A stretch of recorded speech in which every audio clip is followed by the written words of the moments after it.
20 and 21 March 2025. And further that, taking the date of the possible surgical intervention into account, he would require a recovery period of 6 to 8 weeks.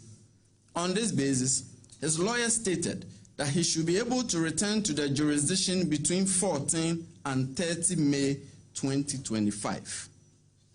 On the same day, by a letter dated 18 February 2025, the OSP graciously acceded to Mr. Ofori-Atta's request to return voluntarily to the jurisdiction between 14 and 30 May 2025, as the office deemed the indicated recovery period reasonable in the circumstances.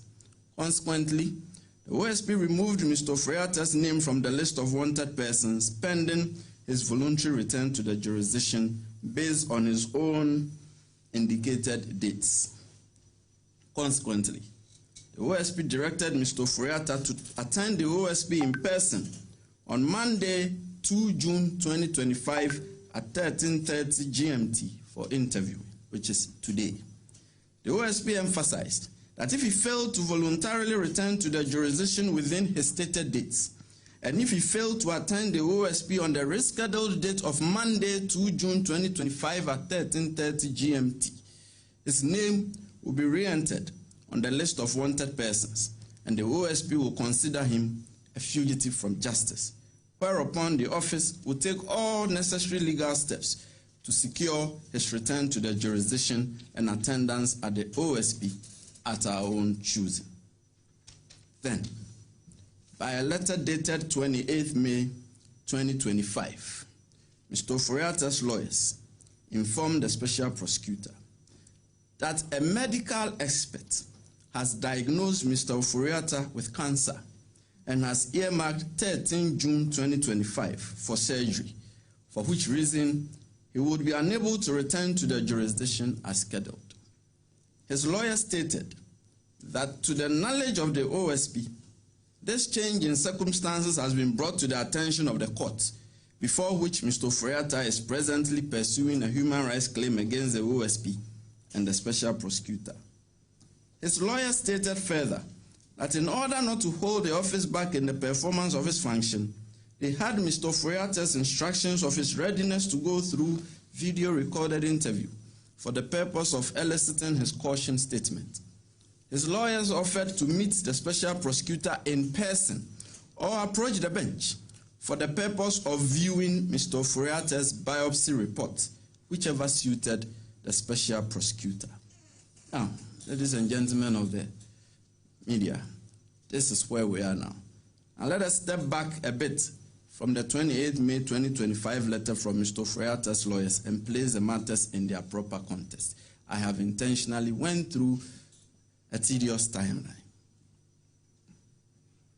The letter from Mr. Ofori-Atta's lawyers, dated 18 February 2025, clearly indicated that the possible surgical intervention to be performed on him was to occur on 20 and 21 March 2025, upon which reckoning the OSP carefully considered the recovery period and indulgently pushed Mr. Ofori-Atta's attendance at the OSP to 2 June 2025.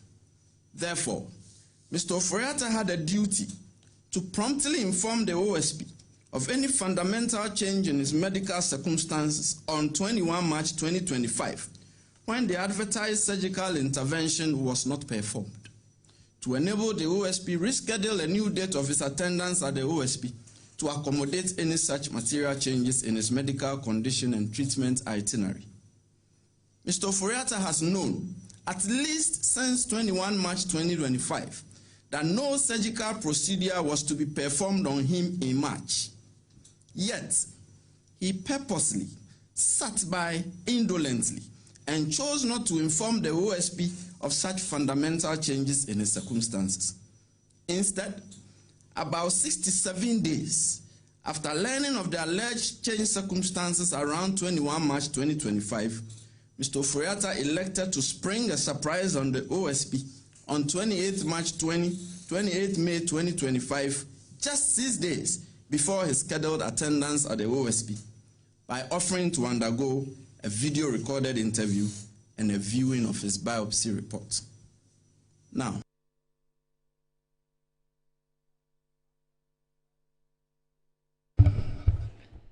all right, good morning. Good morning. Thank you very much for joining us on Inside Pages on Metro Television. My name is Audu Moro, and it's always a pleasure coming your way. It's a beautiful Saturday morning.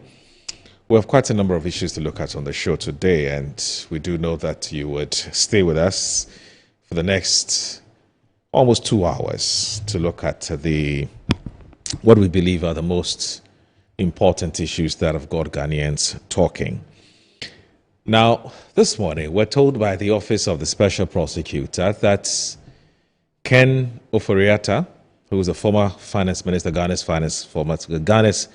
former finance minister, is on Interpol's red alert. We're looking for the finance minister to come and answer some questions about a number of issues that border on corruption. The finance minister tells us that he is receiving medical treatment abroad in a medical facility in the United States of America. But the Office of the Special Prosecutor says it is taking none of that. It wants Ken Ofori-Atta back home, and it has triggered extradition process and also has alerted Interpol to find Mr. Ken Ofori-Atta wherever he is and bring him to us here in Ghana. But Ken Ofori-Atta's lawyers have said the OSP is overreaching its boundaries. Really, is that the case? And have you been impressed with the work of the Office of the Special Prosecutor? So that's one of the issues we intend to look at on Inside Pages today. And then the second issue has to do with what appears to be what you may want to describe as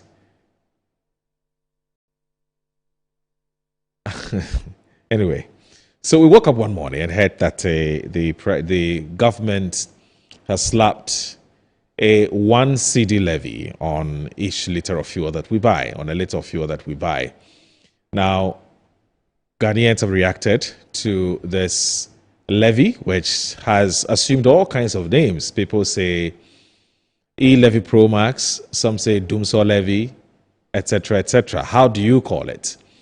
Now, the government tells us that we have to actually, as a matter of urgency, introduce this levy in order to save Ghana's energy sector from collapsing. We're also being told that this levy is meant to retire some debts which have been left on the books of the state-owned enterprises. I'm talking about within the energy sector, which we ought to clear.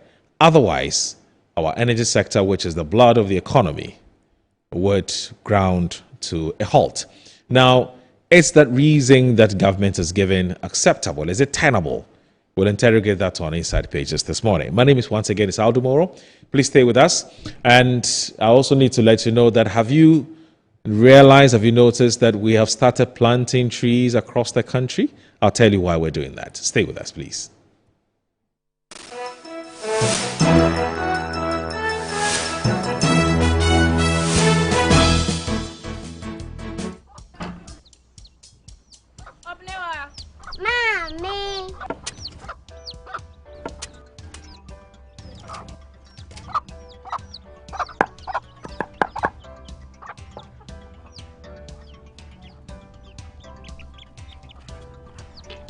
Michelle say, fe. Yum. Different era, better result. Time has changed and time has brought Kel Chocolate Toothpaste, healthy gums, anti-cavity, fresher breath, and it whitens teeth.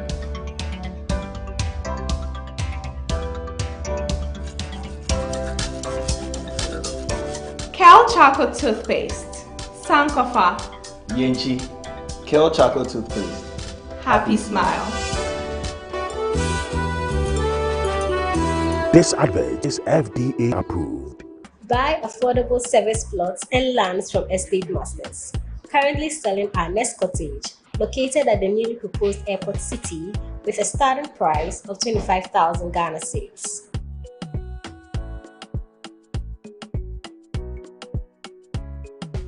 We also have Palm Hills, located at Panfukuro in the Gomwa East District, also with a starting price of 15,000 Ghana cedis.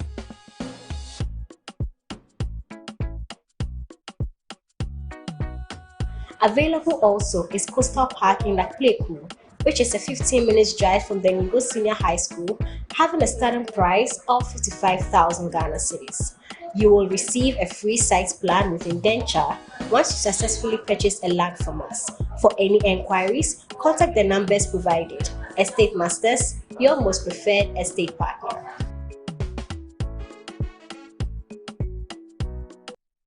Yes, next.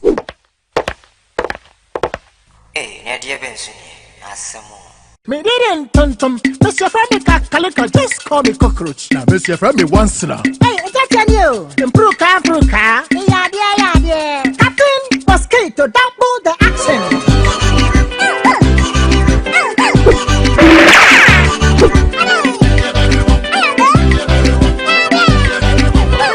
Maybe this Sasso spray. Mr. Friendly Sasso quell. Yeah, go to my Sasso.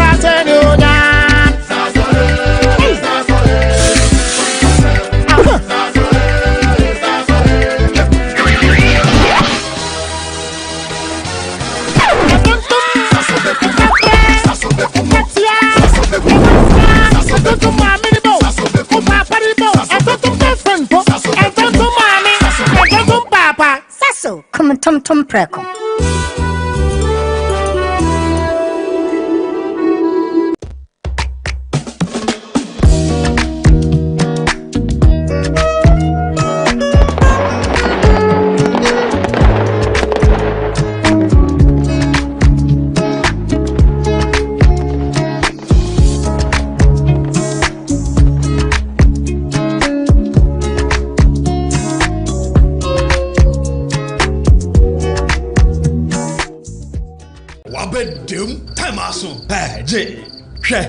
Watch it, na learning.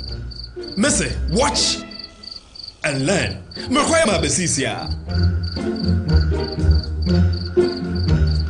Abozege. Akache say no ya konate and the more drink woman. Hey. But I didn't move. Oh, sorry. She knew her old dish. Eji. Dabio, baby wom. Ready. Hey, baby wom. Ah, Aji. I'll cause some discomfort.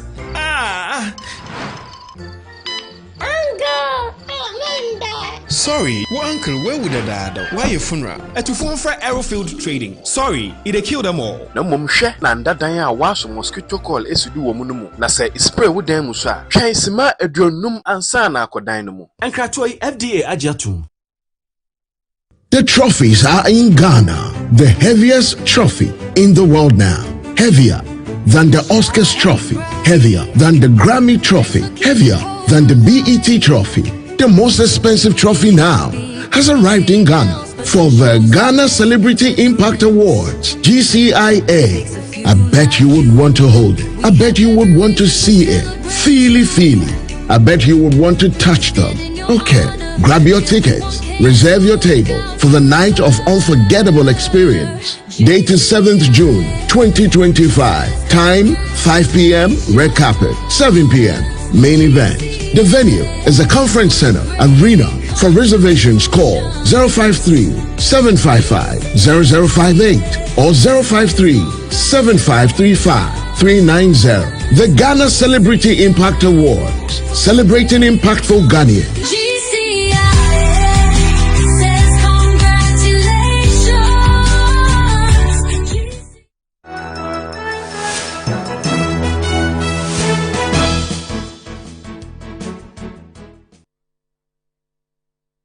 All right, this is Inside Pages on Metro Television, and my name is Aldo Moro. As I did indicate, we have a lot to talk about today, but let's kickstart our show with a quick interview with an official from the Lands and Natural Resources Ministry, and I'm talking about Pakwesi Shandorf. He's a media relations officer of the Ministry of Lands and Natural Resources, about the government's Tree for Life Reforestation initiative. What is it about, and what do we intend to achieve with this? Pakwesi Shandorf, good morning. Thank you very much for joining us on Inside Page. It's always a pleasure having you.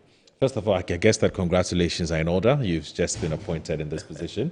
And in fact, you were recently appointed to this position, and you actually posted it on Facebook and told the whole world that this is basically your status has changed. No more just a journalist who is just passionate about Ghana. So congratulations. Thank you. All right. So perhaps before we even get to this recent, which is just this initiative which has just been launched, the videos which we're playing in your short, which is the Tree for Life Reforestation Initiative. There's this story that we came across yesterday, and since you're coming from the Lands and Natural Resources Ministry, let me ask you for some further and better particulars about this particular event that happened. So we're told there's this anti-galamsey task force that struck hard yesterday and banned some illegal mining, an illegal mining camp. Where 12 excavators were seized somewhere around the Offin Shelter Belt Reserve, thereabout. What can you tell us about this operation? All right, so first of all, good morning to your very good self. I'm delighted to be in your company this morning, of course, for obvious reasons. First, the enormity of the platform and the credibility of the discourse here. So it is indeed true that yesterday we firmed up the update on the swoop that had begun on Wednesday. It started on Wednesday, ended on Friday in the Ofinso Shelter Belt Reserve in the Ashanti region. Now, that particular exercise was a joint collaboration between the Specialized Task Force in collaboration with a number of agencies. And if you may, with your permission, I want to just highlight the agencies. So it included the National Anti-Illegal Mining Operations Secretariat, the Forestry Commission, and the National Security. Okay. So they invaded the camp. The military men at post had to, at the end of the entire operation, burn down the camp just to indicate the strong commitment of the ministry in dealing with the issue. 12 excavators were seized in the process. 2 action pump guns were also confiscated, in addition to 2 motorcycles. And talking about arrest, 4 locals were apprehended, in addition to 1 Chinese national, whose identity is yet to be revealed anyway. So effectively, 5 arrests, the seizure of 12 excavators, 2 motorcycles, and then 2 action pump guns. And all of that is just an affirmation of the sector minister's commitment to fighting with the issue. It may look as if it's a landmark, if you like, intervention or results, but really there is so much more to do because, like I indicated on other platforms, the extent of devastation caused by galamsey is really huge. It's huge. If you want to quantify it in terms of percentages, we have on record that about 16% of our land reserves have been depleted. And if you want to even paint a more gloomy picture, you're looking about 7,500 football pitches. That's the equivalent of the land degradation. So this may be a feather in the cap, but really there is so much more to do. I see. That's well, we'll see. I mean, we've heard some commentary about the sustainability of the approach that the government has adopted to fighting illegal mining, but that's an entirely new. It's a whole conversation one I can have, and we can perhaps spend the whole day talking about it. But it's good that you've given us some details about this particular swoop. But it just tells you that government appears to be serious about tackling this illegal mining menace. And so, thanks for giving us some more update on that particular one. So, what is going to happen to these guys who have been arrested? Are we going to send them back, especially with the Chinese? Are we sending them back to China? Investigations have begun. Like I did indicate, they are suspects in the entire swoop, and so the police is now handling. I'm sure they would, do the necessary processing, and then we will take it up from there. But definitely, I can say confidently that they would not be spared. I mean, the minister is committed to dealing decisively with anyone who is caught in the act. So I don't think that there would be any clemency or pardon for anybody who is really implicated in acts of this nature. Okay. All right. So let's now get to brass tacks. Tree for Life Reforestation Initiative. What is this initiative? What is it about? So it's basically a program that is intended to recover the vegetative cover that we have lost, because like I did indicate, 16% of our forest reserves as of now have been depleted. And it's a very sorry situation because, like I said, graphically, you are looking about some 5,500 hectares of land, equivalent to 7,500 football pitches. So look at the size of a football pitch. Just one. And you're counting in excess of almost or maybe around 7,500 of those. The impact is that the impact transcends just the soil state of the land, because it goes on to affect your even the very water that we drink. Climate change is equally impacted, and it's a whole lot, a multiplicity of repercussions, and that is why we are rolling out this program where we're going to plant about 30 million tree seedlings in an attempt to recover the depleted landscapes, and then ensure that we win more where Galamsey is concerned. But there's an aspect of the program which is not being widely discussed, and that has gotten to do with the fact that the tree planting that has begun now, of course, is going to span to the 30th of June. But after that, there is also a raft of interventions that will be rolled out. And with your permission, I may want to just touch on them briefly. What we are having now is the amenity planting by the general public. So for this, it's open to the entirety of the populace. But after this one, we would have the establishment of the 10,000 hectares of forest plantations under the modified Tonja system through collaboration with the Forestry Commission and local communities. Then that will be followed by the direct planting of 2,000 hectares by the youth forest champions recruited under the same program. Then we would continue with the reclamation of the mining sites, then the distribution of tree seedlings to farmers for planting within farms, and then the enrichment planting within degraded forest reserves. I'm highlighting this because there have been concerns. Some people have raised the issue that why are we even doing it in a place like Accra? Why aren't we going to the proper degraded, locations, so to speak? So this is only... That's a valid question. Absolutely, a very valid because question. Because the point you made was that we have to make up for our lost vegetative cover. 16% of our vegetative cover has been lost. It's depleted to illegal small-scale or illegal mining. And so we have to make up for it.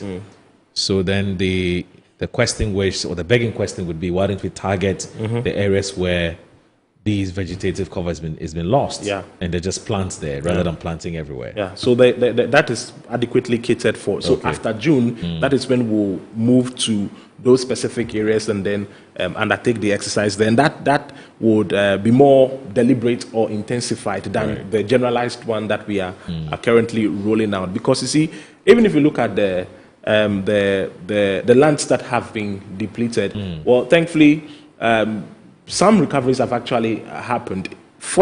It's 288 land reserves in all. 44 have been encroached. Out of that 44, 9 have been designated red spots, which is to say that for those areas, there's extreme difficulty in attempting to recover them. But as we speak, 8 of those have been recovered successfully. 8 out of the 9. The only outstanding one is the one in the Ahafua, not municipality of the Ashanti region. That is Desiree. It's near Tepa.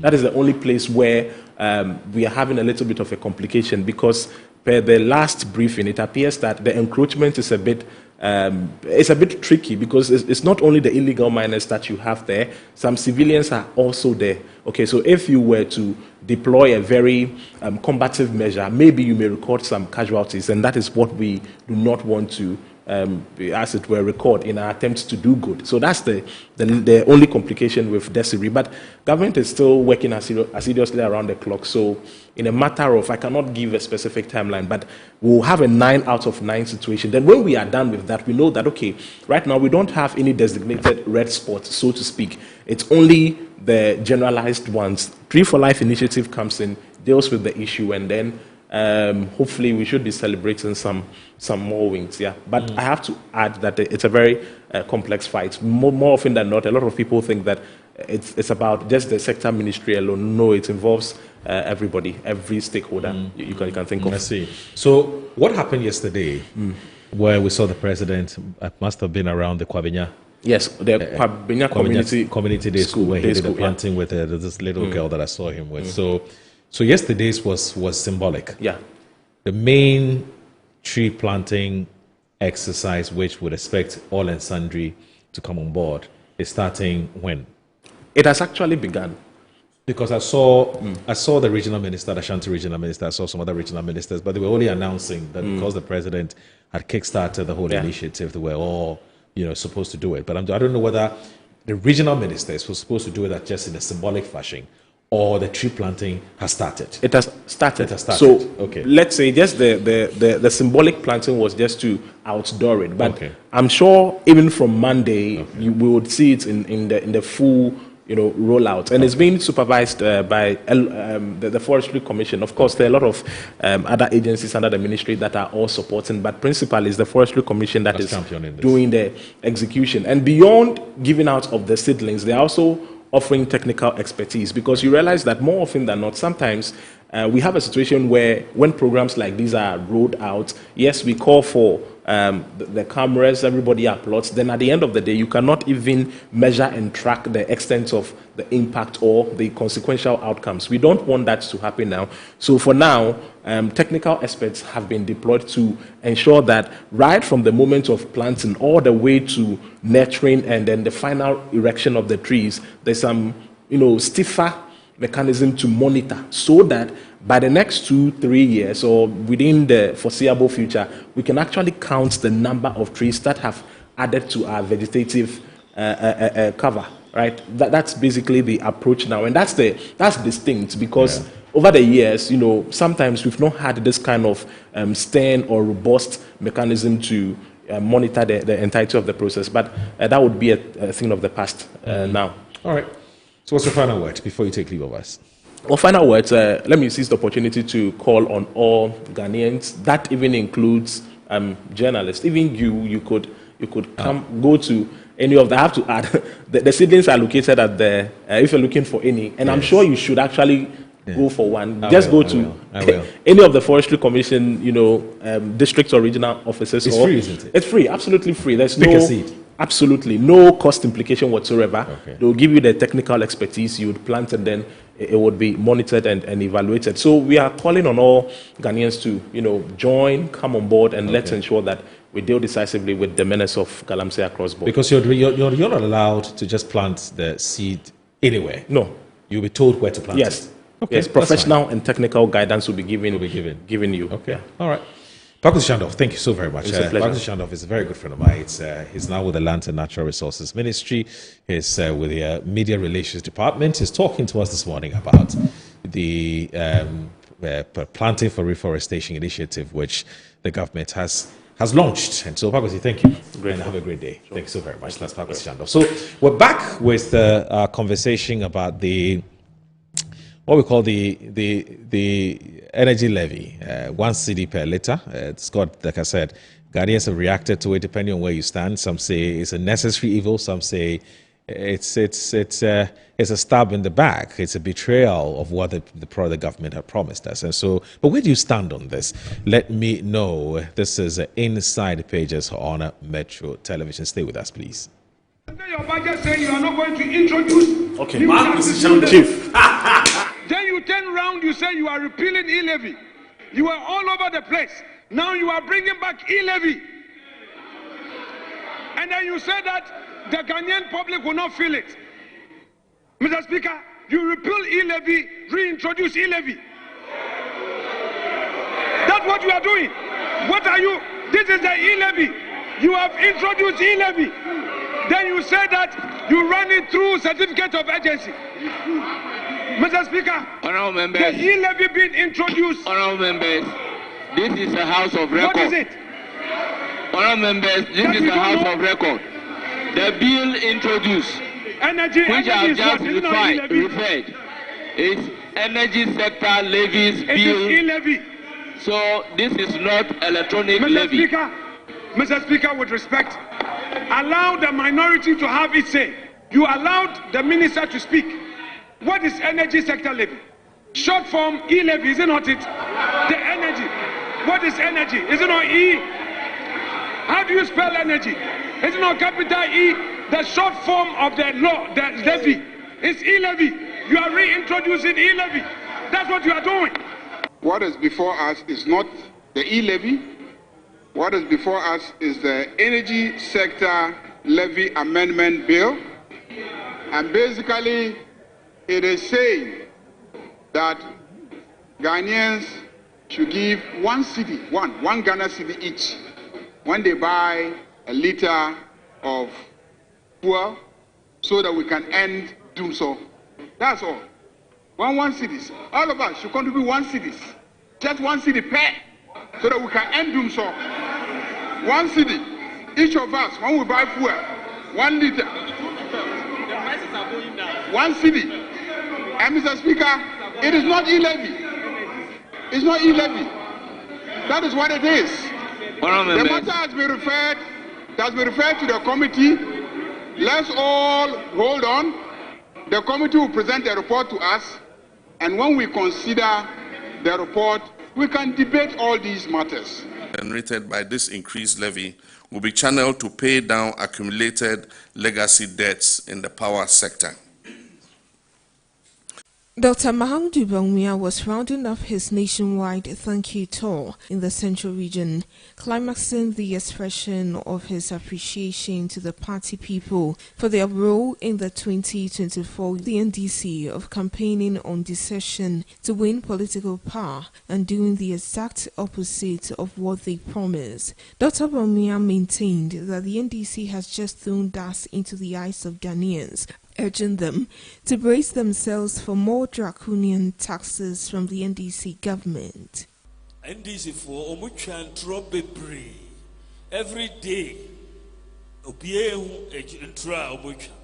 And Rana Jo, somebody in Amo, Omudi Dumso levy aba. Dumso levy. Dumso levy. So first, almost e levy. Nayedi aba. Omubeyi e-levy no omubeyi and then omudi dumso levy aba. It is 8 times the e-levy. Once the yanyu tum. Yanyu tum. I just can't obiadio. Yanyu tum. So I just said. So I just said. What about to swap? You better go social tiano. No problem say obey spell say. Yes, I bind, and this I bind on power, the Omba pa. Because Mubayano and Chebia format movie. Momo say ye 11 yet. Bed tax and yet.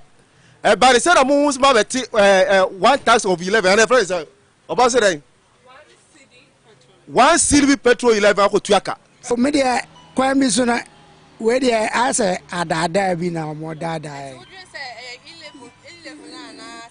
11 there, baby, I never want to fango see why no munja petrol no more de bow. And the Quasico was a jam 20 hour. Obitan $58 million could to am now National Cathedral. No BG 1 city. Now they are man light edge in us. Yaomo. I remember the Albanian or Mom Becca say, and no Mom Becca saying. No one is complaining apart from the MPP people. Nobody. And looking at things, there is 1 city so. Then let's go back to Akufo-Addo regime. It's more than 1 cedis, but so that's where we were complaining.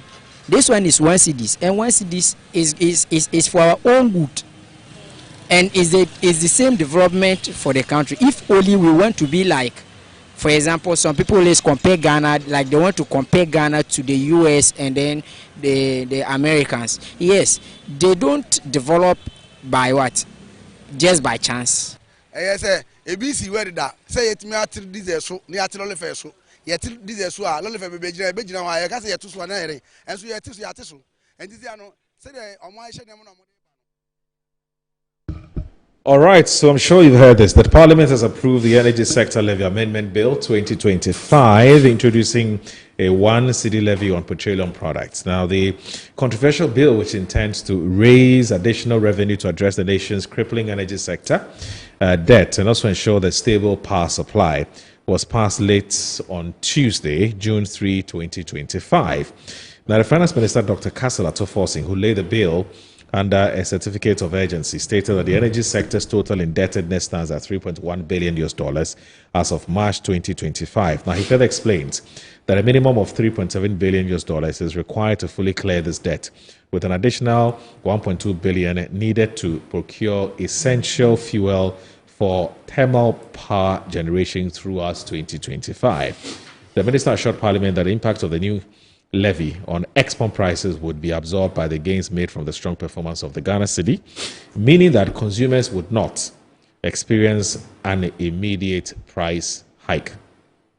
But the minority caucus vehemently opposes the bill. They describe it as inappropriate.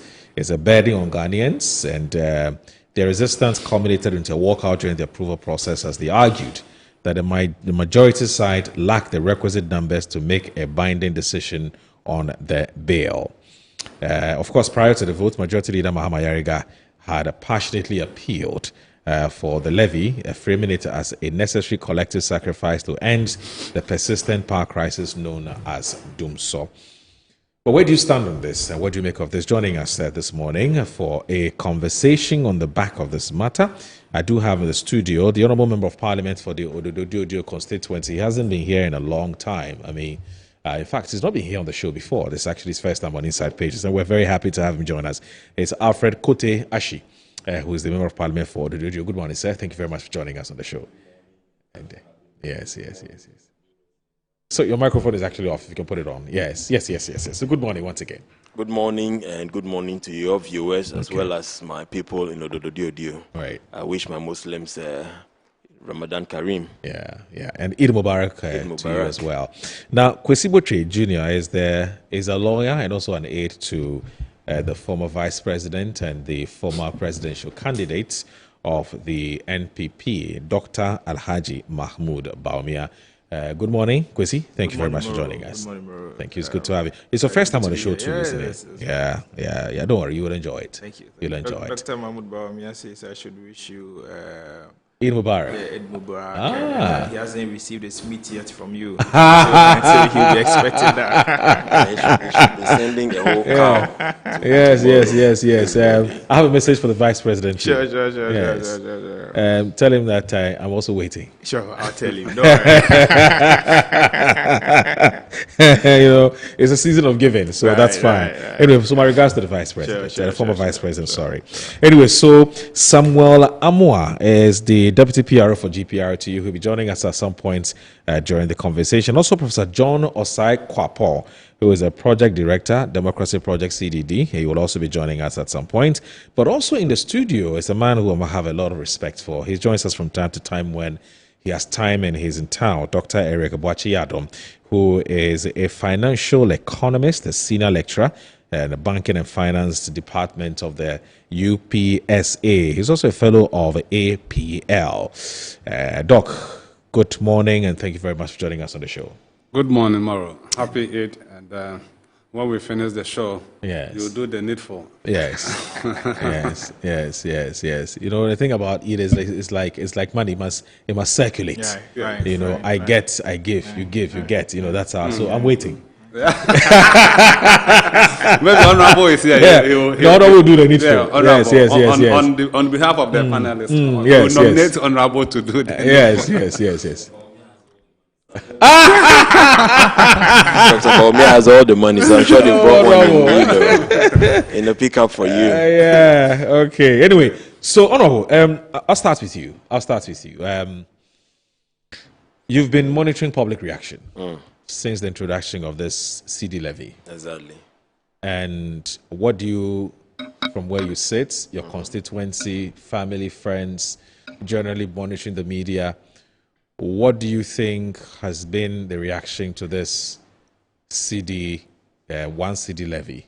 Okay. And what really is your justification for a government that came on the back of, we intend to bring down the economic pressures on Ghanaians, and so you don't necessarily need to introduce any new levy, and that all you need to do is to be innovative. Exactly. To be able to run this economy without necessarily, and that's the reason why you brought down, in fact, you scrapped a number of levies when you came to power. So, first of all, what's been your own take monitoring the media space and also speaking to people about how they feel about this, and then also what is the justification for introducing this new levy? Thank you. Thank you very much, Moro. I mean, the reactions have been mixed. The feelings have been mixed. People are saying all kinds of, making all kinds of expressions, both for and against. Yeah. And I believe people who really understand the issues are those who are speaking for, those who, for one reason or another, believe that, that variation will be to their disadvantage. They are at liberty to also protest. So that is where we are at this very moment. But the point is, what are the actual issues that led to where we are today? We took over governance, from the New Patriotic Party, only to realize that there was, a lot that has gone down the drain. The energy sector was owing so much, almost $4 billion. Yes, like you said, there are all forms of innovations that you can, approach this with. One of it could be to go for, an external loan or source some form of funding to clear this debt, and then you pay over time. Another could be or will be levying the people of Ghana, coming to terms with the fact that this is a debt that we carry as a country. And so we should all put our shoulders beneath it and let's carry, it over the hill and dump it off. There's another way, which could be intermittent fuel price increases over time in order to make all of that. His Excellency the President says, look, I don't want to be burdening you with fuel price increases over every quarter or every 6 months or what have you. But I believe that we should come together as a country. Let us count our blessings and count our losses. Let us accept that this is the situation in which we find ourselves. We didn't cause it. We didn't bring this on Ghanaians. But this is the legacy the MPP as a government left for us. We are not here to complain. We are not here to point fingers. But we want to solve it. So we don't want to play politics with it, and we don't want to play semantics as well. Let us take the bull by the horn. Let everybody join hands, and let's resolve this. And this is where we are as a government. We are saying that, look, we want to levy every 1 liter of fuel with 1 cedi. The accumulation will be to clear this debt that we came to meet, almost $4 billion. In fact, those who provide power privately for Ghanaians. The finance minister tells us it's $3.1 billion US. 3.7 or 3.1? 3.1. That's the figure he gave. Very well. That's the figure he gave. Very well. So yes, like I'm saying, even those who give us private power, the IPPs, independent power producers, are owned to the tune of over 2 billion. Right. So where do we raise this money? If we don't pay them and they cease to produce, we'll go back to the days of doing so. And you cannot create this problem and leave it with us. And then when we say, let's solve your problem, you sit back and say, no, we will not accept, we will not agree. What the New Patriotic Party government or officials should be doing now is to be rallying the support of Ghanaians behind this levy so that we can solve the mess they left for us, rather than joining people and inciting people to campaign against we solving their problems. So for me, yes, it is, people have mixed feelings, and people who don't understand the issues may complain. Right. But when you know where we are as a government, and you know there's a $3.1 billion debt on our heads as Ghanaians, and you say, look, I don't want to pay 1 cedi, then you don't love your country. We must rally behind His Excellency President John Mahama and say, look, we know you're an honest president. you want to solve Ghana's problem. If it is 1 cedi I have to sacrifice to help you solve the problem, I will do it. Rather than waiting till we all fall under Dumso. And then when Dumso hits us, then we begin to complain. No, we cannot run the country like that. And we are not just leaving the issues as it is, but we are also putting measures in place. You understand? In order to resolve this. One of which is the expectation of gas from West African gas pipeline, so that we reduce the reliance or the over-reliance on liquid fuel. Once we have gas, it will reduce the cost, the dependent cost on liquid fuel. This is one thing we are doing. Then also, we are expecting more gas from the ENI, Sankofa, from Jubilee, and then the 10 fields. All of these will mass up to push, our power generation, so that we don't do so much of that which costs us a lot of money. And these are things we are bringing on board, coupled with the current economic, standards that we have set. That is all trooping in the right direction. I believe that we'll be able to solve this in no time. We are calling on Ghanaians that they should support us to be able to do this. There is no need for demonstration. Like I said yesterday, we also know that the Chamber of Oil Producing, the oil bodies that are, selling oil to us, and OMCs, thank you. Oil marketing companies, thank you. We also know that they have resisted the levy, and they also claim. In fact, the transport unions are also complaining. Yeah, they also claim they may, as it were, embark on any form of action that is available to them by law. But what we are saying is this: they should sit back and reflect. I believe their challenge is that we did not consult them, which is a genuine challenge. Of course, there are times that you need to take drastic measures before you go to the drawing board, and this is one of such situations. We don't want to finish this long process of negotiation, and then by the time we are done, Dumso hits us. We want to raise money so that quickly we can continue to give us, to sustain the power that is produced for us. Whilst we go back to the drawing board and sit with them to do all these dialogue. Thank you. That's fine. But why did you decide to spring a surprise on us? Because we just got up one morning and we heard that this is a levy that Parliament had passed and it was passed under certificate of urgency. So the question is, first of all, you've always known that we've had an electricity challenge. We've always known that we have a legacy debt. We've always known that we have not been paying the right price for electricity. And so the state-owned enterprises, I'm talking ECG, VRA, Gridco, independent power producers, have all been complaining about how we've not paid them the exact amount that is owed or due them. Now, in fact, in opposition, it's not new. It's not an entirely new matter. This is something that the two major political parties have been debating for a very long time. In fact, the two of you agree that we have a legacy debt to clear. The two of you agree that we're not paying the right price for electricity. So why didn't you, from the onset, let Ghanaians understand that this is the problem we have and this is the solution we believe is best in dealing with the problem, rather than wait till now that things are beginning to stabilize, the cedi is stabilizing, and we're supposed to be benefiting from the stability of the cedi, and then you say, no, I'm not going to give you the full benefit of the stabilization of the cedi, but I'll take 1 cedi out of it. Because yes, when we came, the cedi, I think a liter was selling for about 16 cedis or so, per liter, and now you've dropped it to about 12. Exactly. Now you're saying that don't enjoy all the 12. Give us 1 cedi out of the 12 cedis.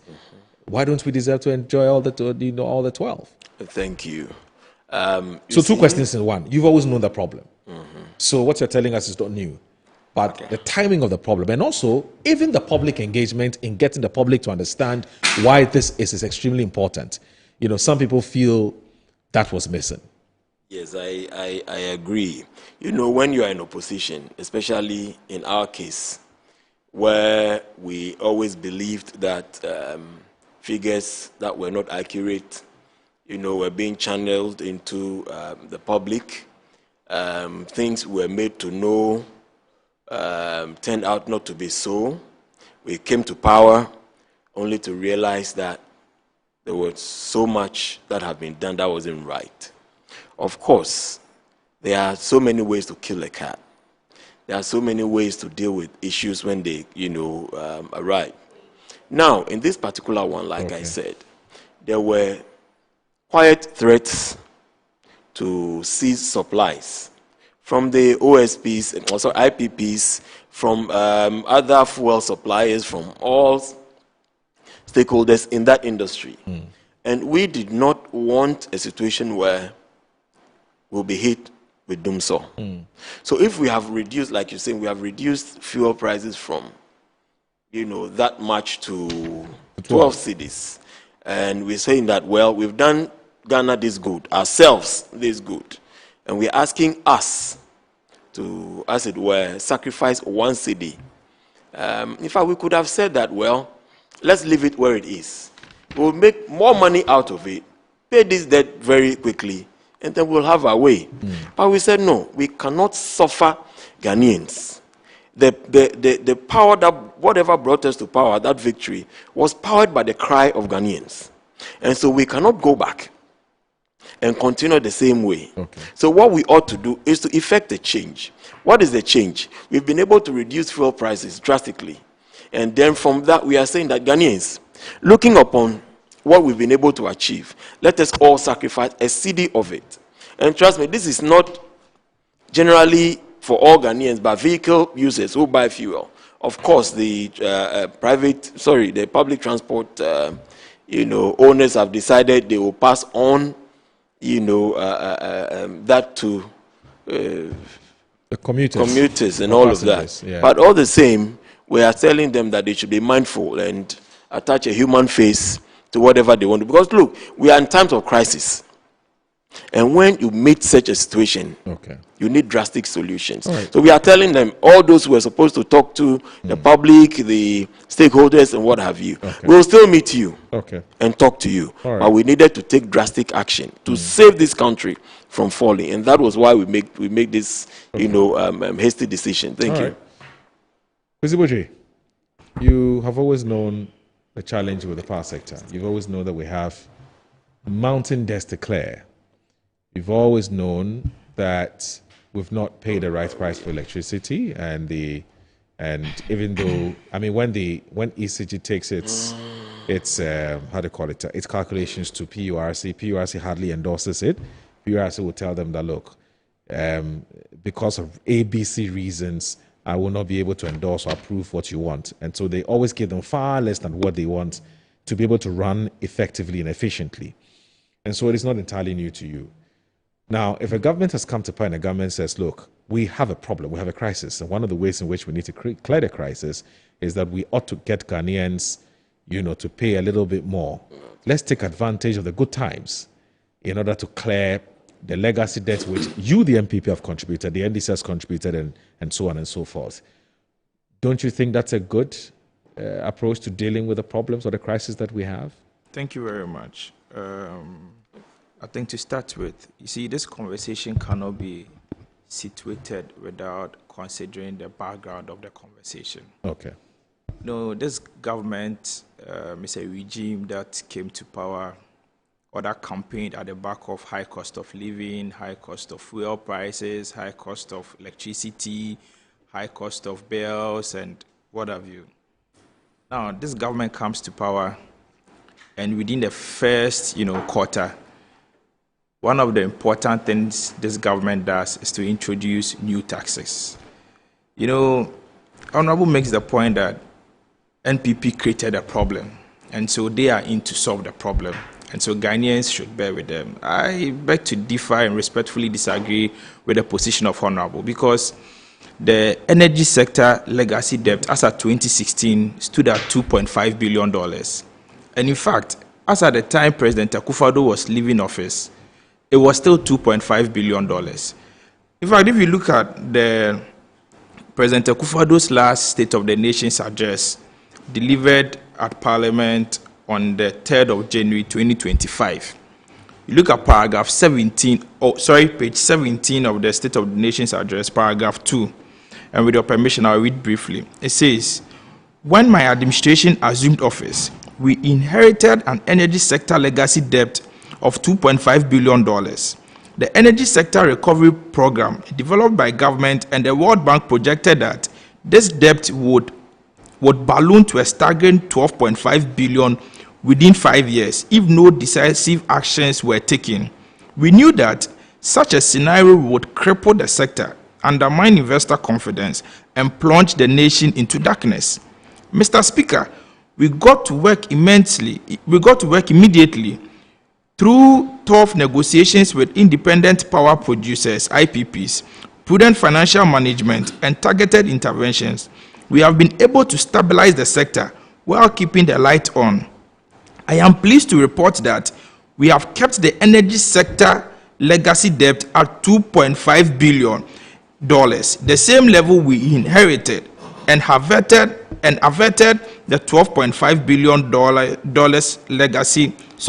$12.5 billion debt scenario, despite the rising cost of energy production and the global economic challenges that have unfolded during my tenure. Okay. And so it is clear. And I also have a report here by S&P Global confirming the position of the president that, in fact, as at the time President Akufo-Addo or the New Patriotic Party was leaving office, the energy sector legacy debt stood at $2.5 billion, exactly the figure we inherited in 2016. And so it is not accurate to say that NPP inflated or caused the increase of the energy sector legacy debt. That cannot be correct. In fact, within the first 5 months of this government, if indeed it is true that the legacy sector debt has increased from $2.5 billion to about $3.1 billion, then it is the cause of this government. Because if NPP was leaving government and the president makes this statement in parliament, you know, parliament is a house of record. And I do not recall any member of parliament of the opposition, okay, at that time, as at 3rd January, debunking the claims of President Akufo-Addo that it is not true that MPP had been able to stabilize the energy sector debt, and that it was not true that the figure was $2.5 billion. And now the finance minister and the energy minister is telling us that it has increased to $3.1 billion. Then it means they caused the marginal increase from 2.5 to $3.1 billion. You see, Moro, I don't also agree that this levy is to solve the energy sector problem. You realize that government, in their budget projections, I'm sure Prof is here, so he will help us with the details. I'm not a financial economist, but from government own figures, they projected their revenue pegging it at an exchange rate of about 15.4, Ghana cedis per dollar. Now, the dollar has depreciated and the cedi has appreciated. Metro TV, insightful and inspiring moments. $1 billion, for instance, at the port every month by way of revenue. And this revenue would, let's say, is changed into its equivalent in cedi. Yeah. Now you need more cedis to meet up the revenue. And so government is losing revenue. Therefore, government needs to take precautions and measures to shore up their revenue in order to meet their revenue targets, to be able to meet its liabilities and, pay for its compensation of civil servants and what have you. And so this revenue measure, it's an approach for government to shore up its revenue, shortfalls, and to also make cash out from the windfalls made from the exchange rate, fluctuations. And so I do not agree that these monies are going to be used to pay for our energy sector legacy debt. Now, Moro, again, I think that, you see, the fuel market is a volatile market. And fuel is also an inelastic commodity. Everybody buys fuel. And so it is a way that government knows that if we tax fuel, definitely everybody will buy and will make our money. And so it is one of the most convenient ways for any government to, tax its people. In fact, the two of you have often criticized yourselves as, adopting a lazy man's approach to generating revenue. I do not agree, because you realize that between the space from 2017 to 2024, yes, the NPP only increased ESLA by 50 pesos. Yes. But within the space of January 2025 to June 2025, this government has increased ESLA to about 1 cedi 95 pesos. Yes. Because in their budget, they increased it by 95 pesos, Yes. and now they have increased it by 1 cedi. And so, if it is true that this government, the NPSY administration, wanted a lazy approach to tax the people of this country, we would have increased ESLA to about 5 cedis. I do not think that taxes is the way forward to solve our energy sector problems.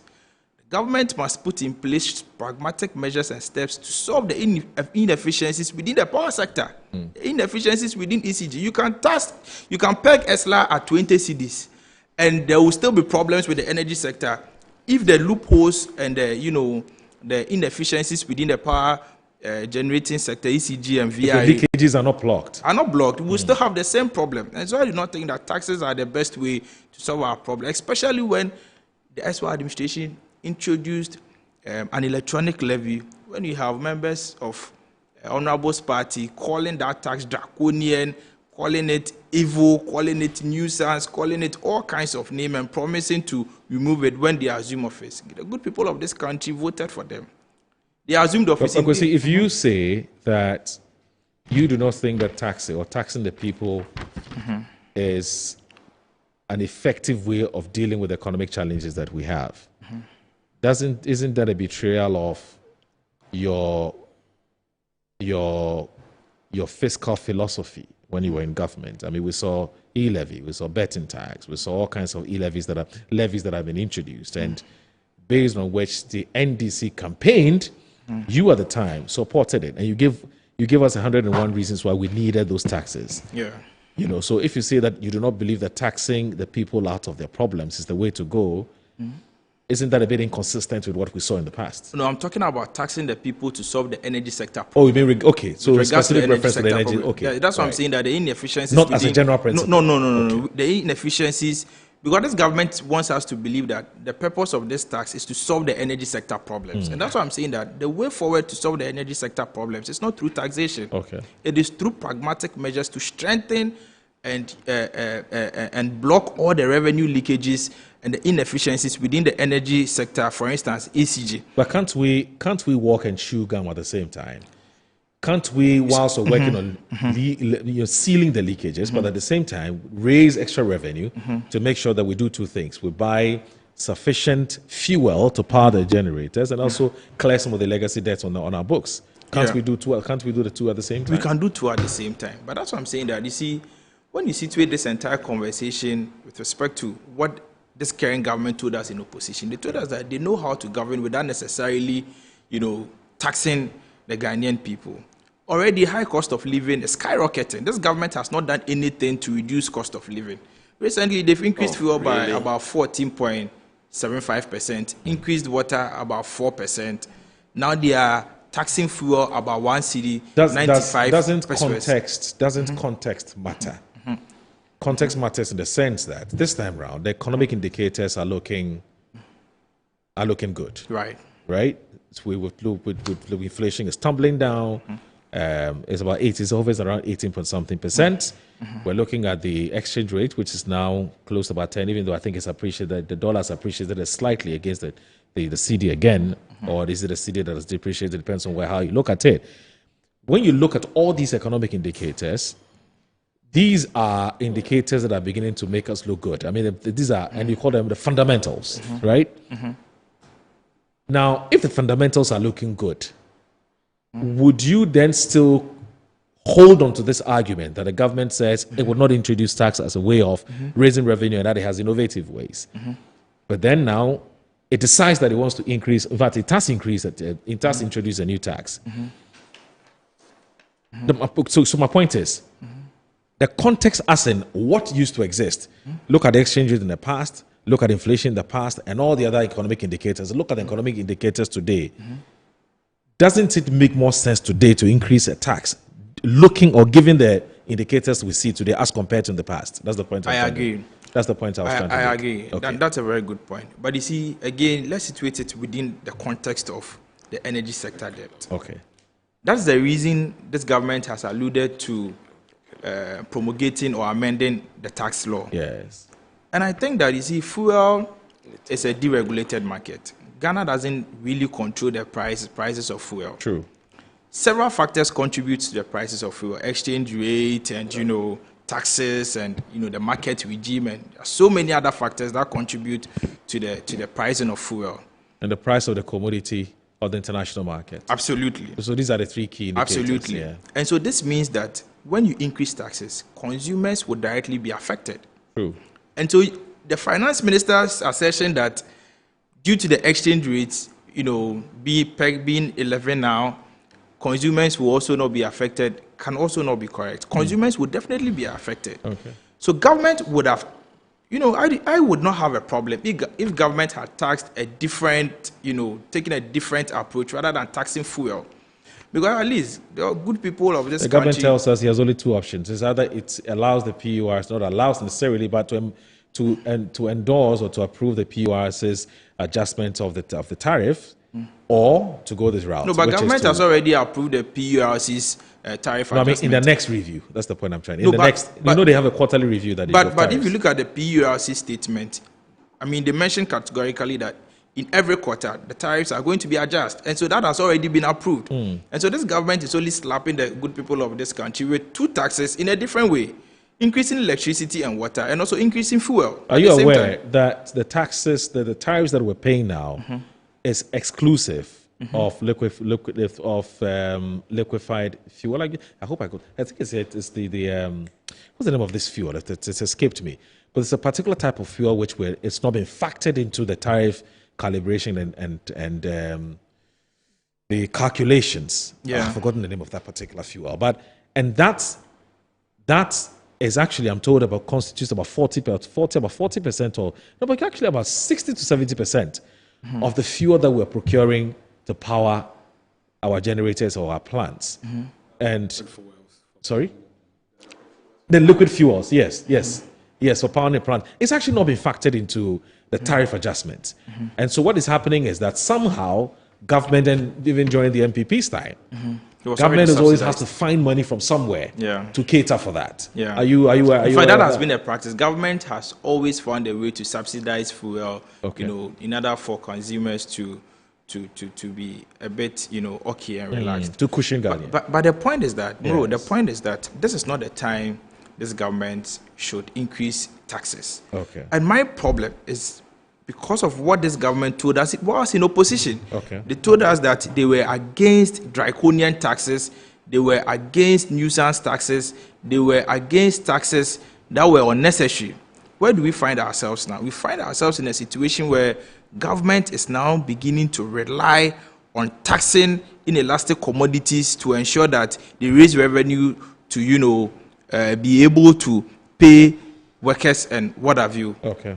Because tomorrow you realize that the entire fuel market is one that must really be looked at carefully. Because currently, government has not implemented any policy to even see the stabilization of the cedi. And so if the cedi should skyrocket now, does it mean government is going to, continue collecting these taxes that they've currently implemented? And so I think that we must have a proper conversation about this matter and look at how best we can, navigate through these matters, strengthen our state-owned enterprises, strengthen our power sector, and not necessarily to levy consumers for the inefficiencies of our power sector. We must find ways. In fact, the SWA government did it. The SWA government managed to keep our light on, managed to stabilize the energy sector without necessarily implementing, draconian taxes on the Ghanaian people. And so I think we must find pragmatic ways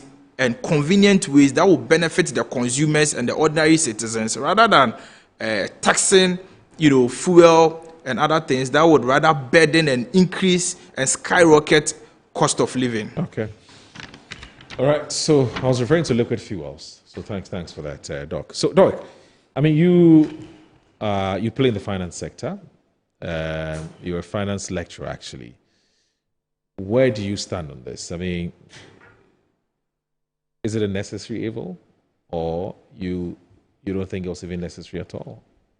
Thank you, Moro. And I think that this government was doing almost everything right until 3rd June, when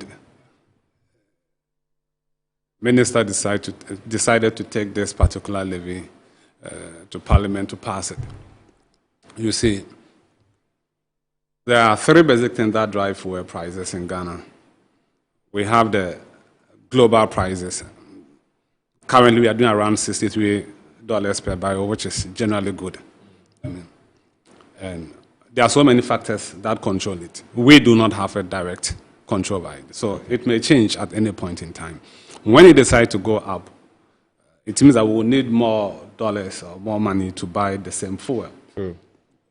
Then we talk about exchange rate volatility. The exchange rate changes can also affect how much money we are using to buy the to buy the commodity on the global market. This government has done so well in trying to keep the cedi.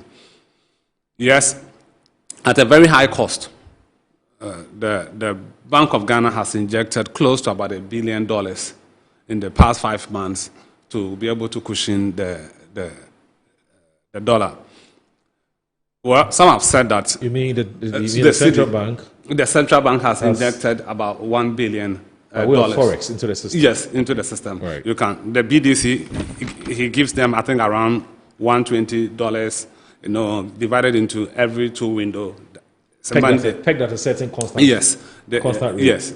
That to support them to make the funds available in their purchase of crude from the global market. Then there's the spot forward selling to be able to stop speculation. To let demand people investors know that there's enough dollars in the system. Yeah.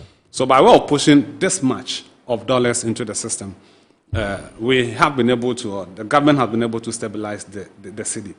You see, some have said that it is an artificial economy, that the cedi stabilization is quite artificial. I disagree in a certain sense, because as a government, you can't sit down watching for the cedi to weaken against the dollar. You have to do something. Right. And using central bank intervention to support your currency has been done over the years. Just that in this particular period is the highest in the history of the country. That about over $1 billion injection is the highest so far. And I'm worried about the sustainability of it. Okay.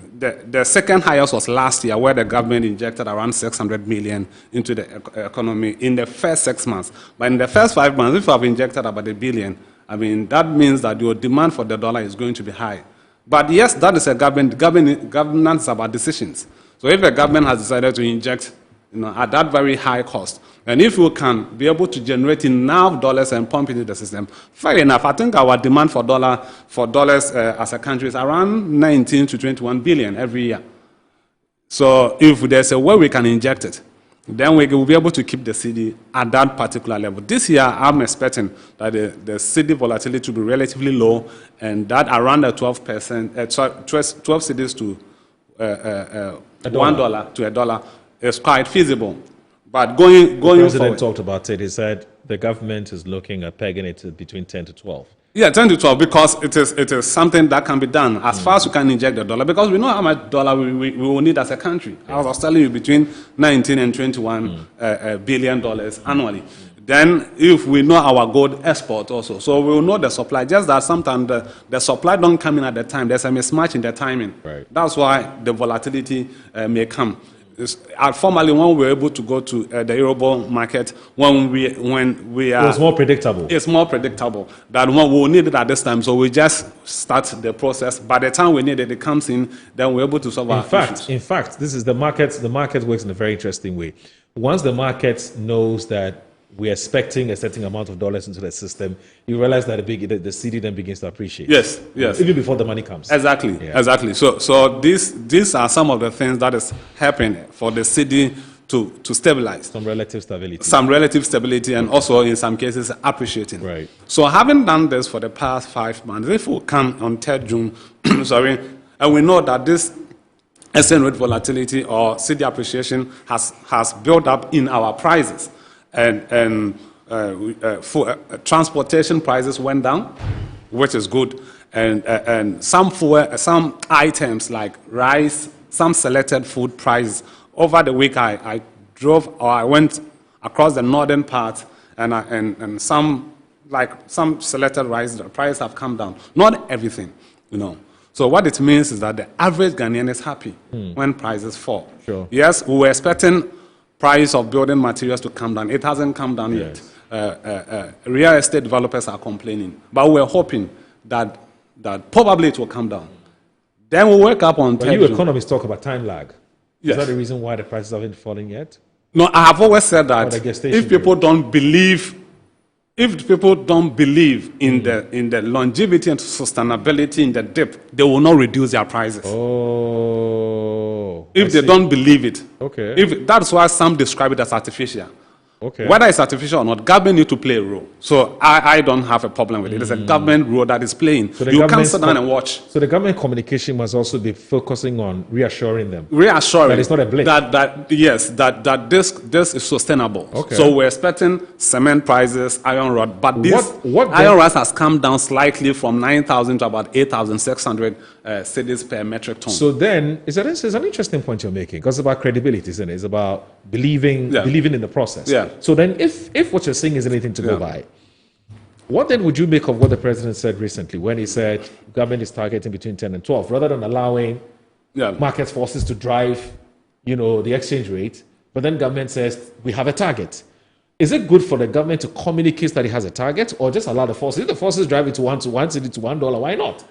So, or you think that the president needed to say that because the export? You've got to remember he was addressing exporters who had come, man, Italy, from the way things are going there. Very soon they were going to be wiped out.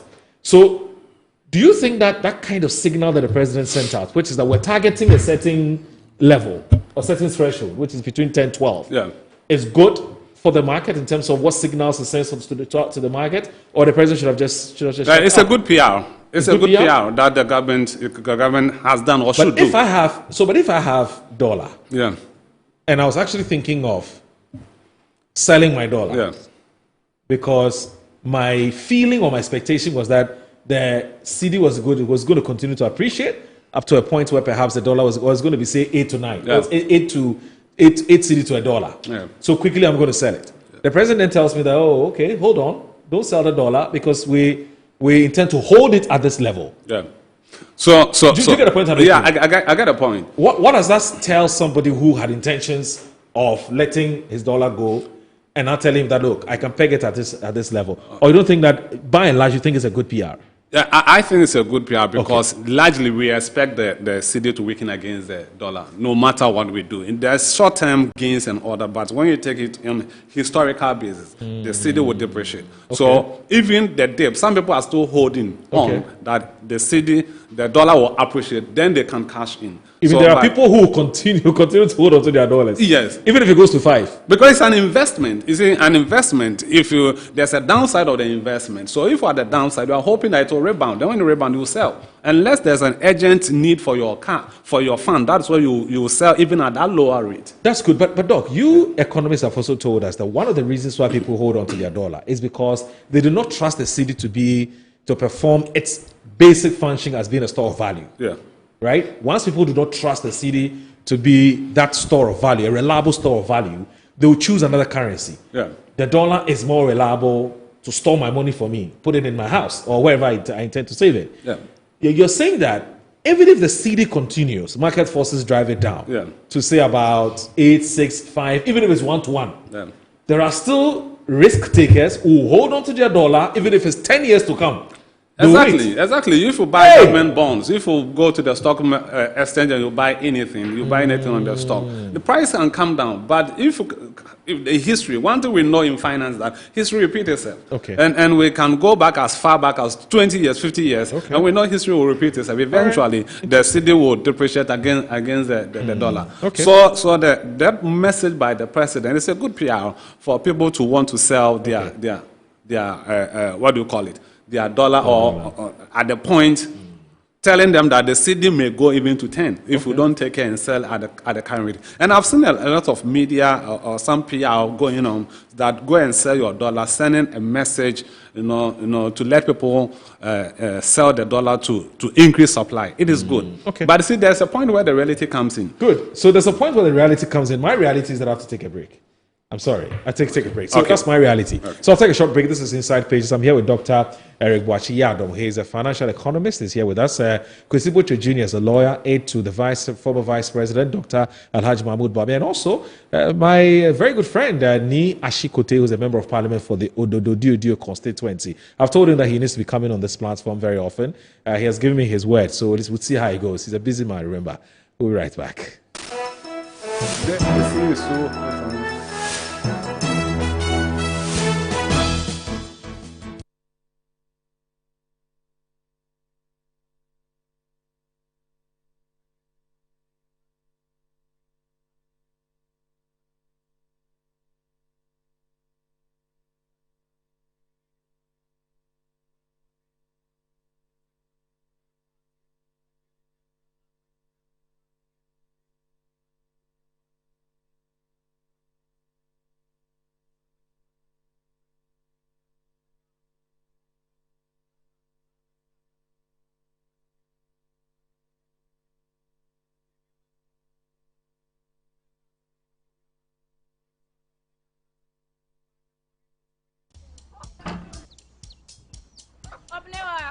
Mommy.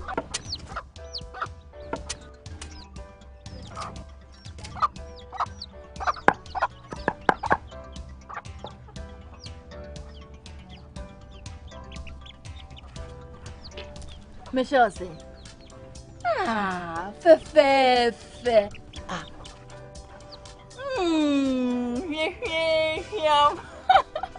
Different era, better result. Time has changed and time has brought Kel Charcoal Toothpaste.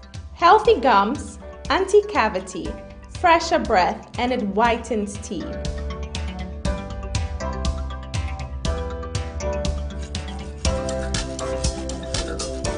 Kel Charcoal Toothpaste. Sankofa. Yenchi. Kel Charcoal Toothpaste. Happy smile. This advert is FDA approved. Buy affordable service plots and lands from estate masters. Currently selling our Nest Cottage, located at the newly proposed Airport City, with a starting price of 25,000 Ghana cedis.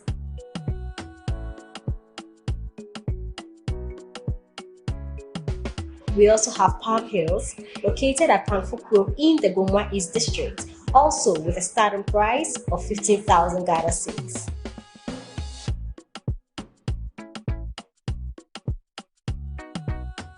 Available also is Coastal Park in Lakleku, which is a 15-minute drive from the Ningo Senior High School, having a starting price of 55,000 Ghana cedis. You will receive a free site plan with indenture once you successfully purchase a land from us. For any enquiries, contact the numbers provided. Estate Masters, your most preferred estate partner.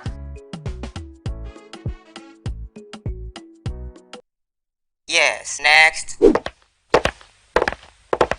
Hey, Nadia Benson, Me didn't tum. Mr. Friendly Calico, just call me cockroach. Now, Mr. Friendly once now. Hey, is that you? Improve car. Yeah. Captain Mosquito, double the accent.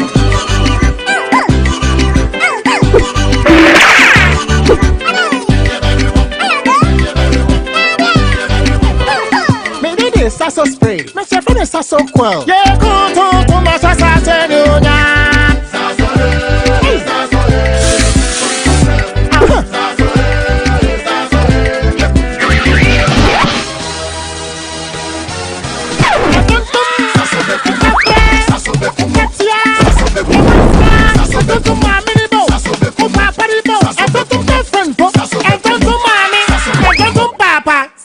Come tum preko.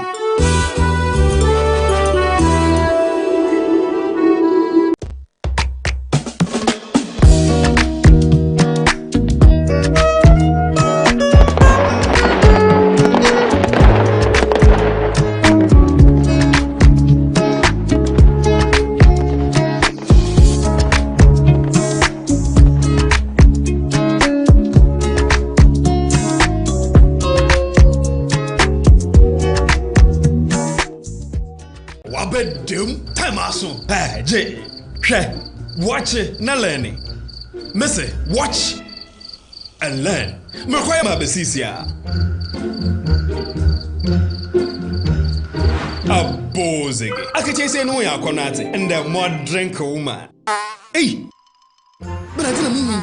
Oh, sorry. She knew her old days. Eji. Dabio, baby wom. Ebeji. Hey, baby wom. Ah, Eji. I'll cause some discomfort.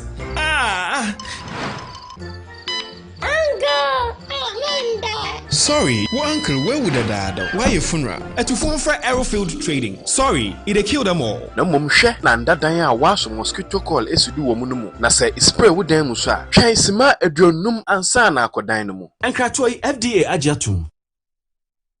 The trophies are in Ghana, the heaviest trophy in the world now. Heavier than the Oscars trophy, heavier than the Grammy trophy, heavier than the BET trophy. The most expensive trophy now has arrived in Ghana for the Ghana Celebrity Impact Awards, GCIA. I bet you would want to hold it. I bet you would want to see it. Feely. I bet you would want to touch them.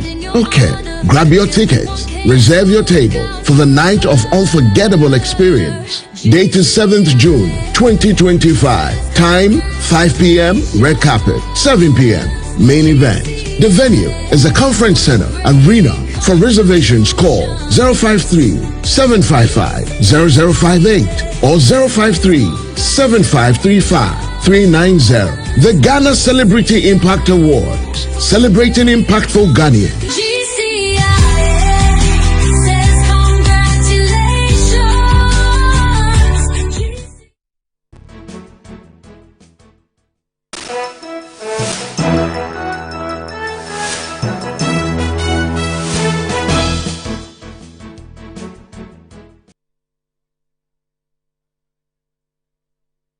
All right, welcome back. This is Inside Pages on Metro Television. We've been doing some little chit-chatting off air, but I won't tell you what we're talking about because Nia Shikote hasn't given me the permission to tell you what he was saying off air.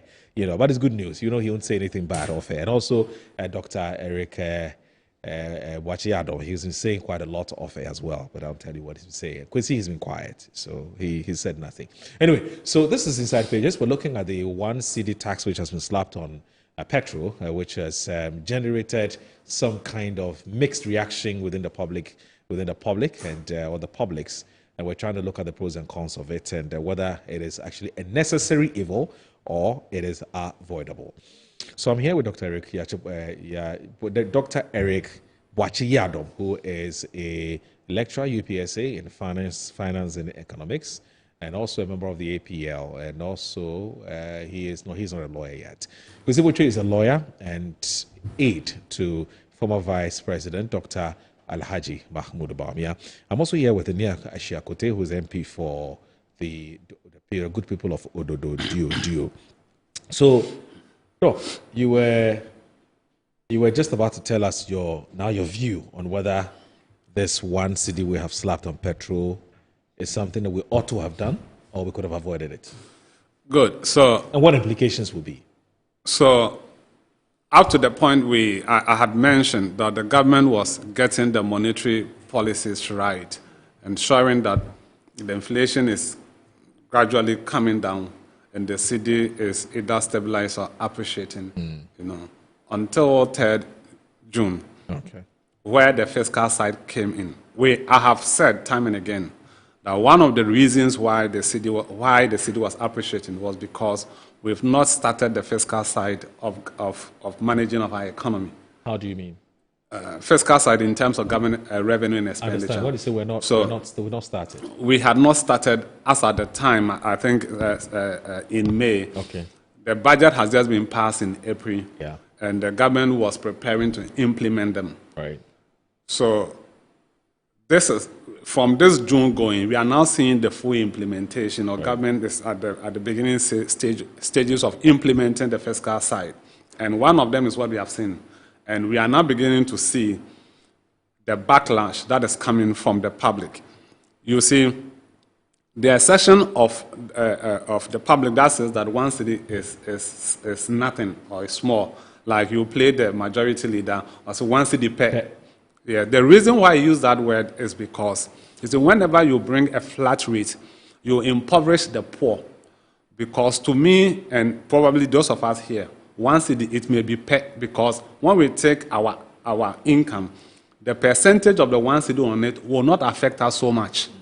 But when you go to the villages and the communities who don't see money much, the 1 cedi is so much, in terms of their income.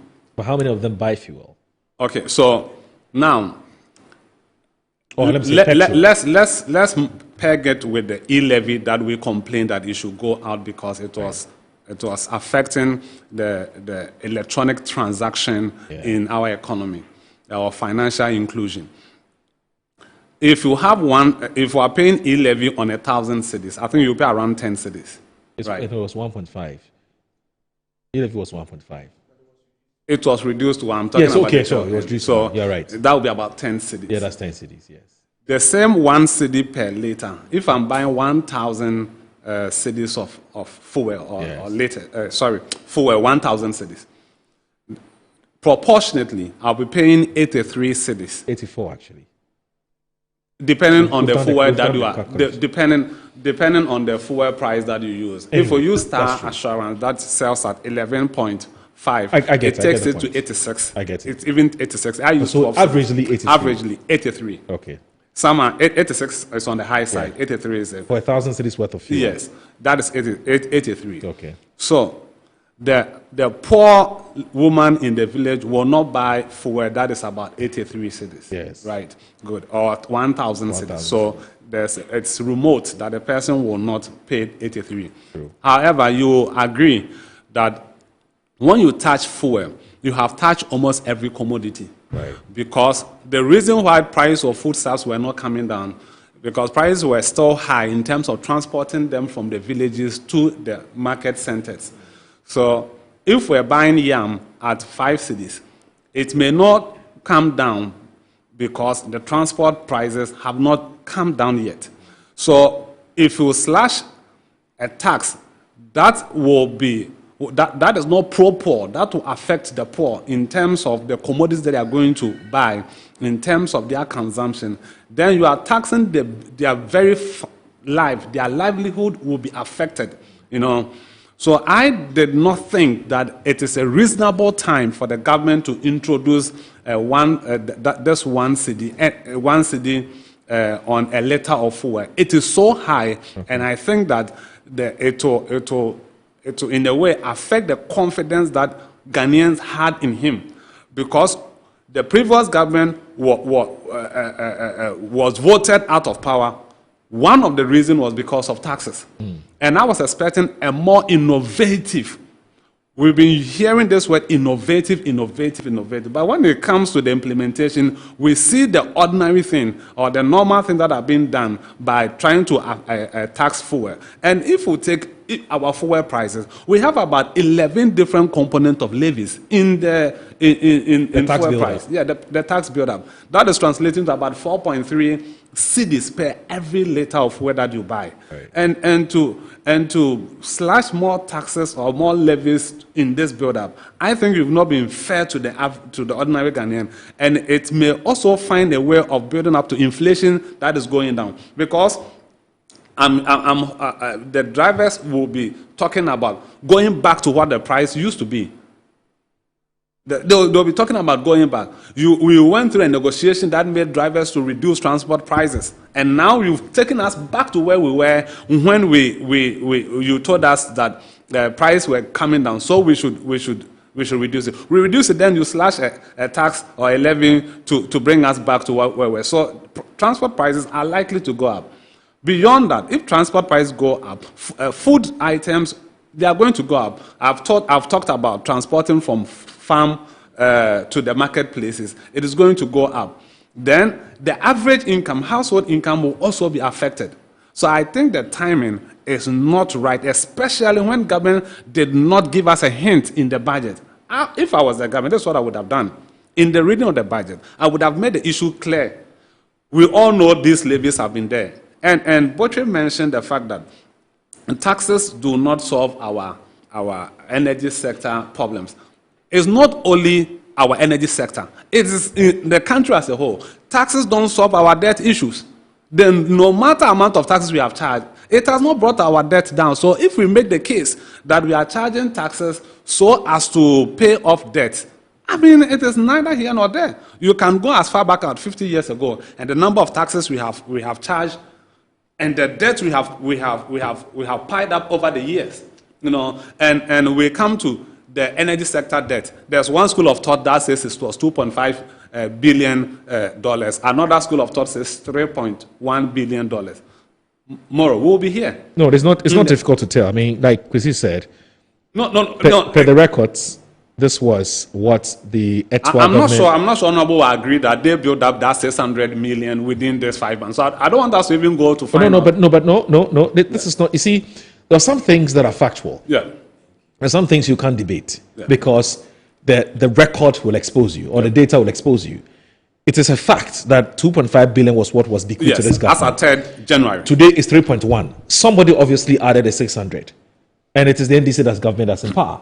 So the point I'm trying to make is that 600 million was obviously added or was added to the books by this government. I don't want to go into that because 600 billion within 5 months also looks too high. 600 million, you mean? Million, sorry. 600 million within 5 months is also too high. Yes. When you look at how that built up over the past 8 years, to be able to accumulate 600 million. No, but Doc, you're not getting the point I'm making. The point I'm trying to make is that there's an additional 600 million which has been added to the debt stock.